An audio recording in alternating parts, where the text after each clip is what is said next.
হযরত মুসা আলাইহিস সালামের কাছে একবার এক যুবক এসে বলল, হে আল্লাহর নবী, আমি জীবজন্তু লালন পালন করি, আপনি দয়া করে আল্লাহর কাছে দোয়া করুন যাতে করে আমি তাদের সুখ দুঃখের সকল কথা বুঝতে পারি আর উপযুক্ত ব্যবস্থাও নিতে পারি।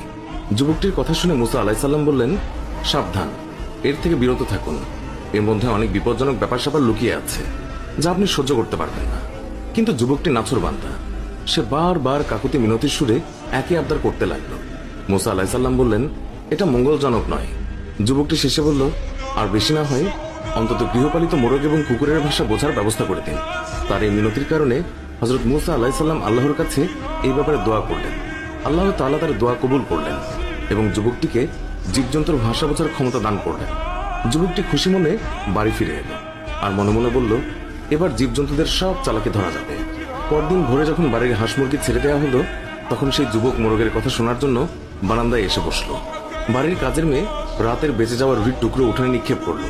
কুকুরটিও কাছেই ছিল। এই সময় মোরগটি ঝাপটি মেরে রুটির টুকরো মুখে পুরে নিল। কুকুরটি প্রতিবাদের সুরে মোরগকে বলল, রুটির টুকরো আমার ভাগে ছিল, তুই নিয়ে গেলি কেন? উত্তরে মোরগ বলল, একটু সবুর করো, অবস্থার দ্বারা বুঝতে পেরেছি কালকেই আমাদের মনিবের সুন্দর ঘোড়াটা মারা যাবে, তখন তুমি মজা করে তার গোশত খেতে পারবে। বারান্দায় বসে থাকা যুবক মোরগের কথা শুনে চিন্তায় পড়ে গেল। তারপর লোকসান এড়ানোর জন্য ঘোড়াটি বাজারে নিয়ে বিক্রি করে দিল। পরদিন ভোরে আবারও যখন উঠোনে রুটির টুকরো ছড়ানো হলো, তখন মোরগটি সঙ্গে সঙ্গে তা লুফে নিল। কুকুরটি সেদিনও বঞ্চিত হয়ে রাগ করে মোরগকে বলল, ধোকাবাজ কোথাকার, কালকে রুটি নিলে আজকেও নিয়ে গেলে, কই ঘোড়া তো মরল না, বরং মালিক তা অন্যখানে বিক্রি করে দিয়েছে।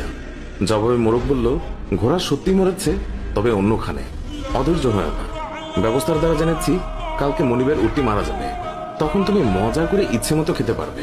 উটের মৃত্যুর কথা শুনে মনিব পেরেশান হয়ে গেল আর তৎক্ষণাৎ তা বাজারে বিক্রির জন্য পাঠালো এবং নিশ্চিত ক্ষতির হাত থেকে বেঁচে গেল। পরদিন ভোরে আবার রুটি ফেলা হলে সঙ্গে সঙ্গে মোরগ রুটির টুকরো সে লুফে নিল। কুকুরটি আজও ব্যর্থ হলো। তখন সে তাচ্ছিল্যের সুরে মোরগকে বলল, তোকে বড়ই প্রতারক দেখছি, প্রতিদিনই আমাকে ধোকা দিচ্ছিস। মোরগ বলল, ধৈর্যহারা হয়ে না হে বন্ধু, কাল দেখবে মনিবের গোলামটা মারা গেছে, তখন শিরনি ইত্যাদি করবে, তখন গোশত পোলাও ইত্যাদি অনেক কিছুই তুমি খেতে পারবে।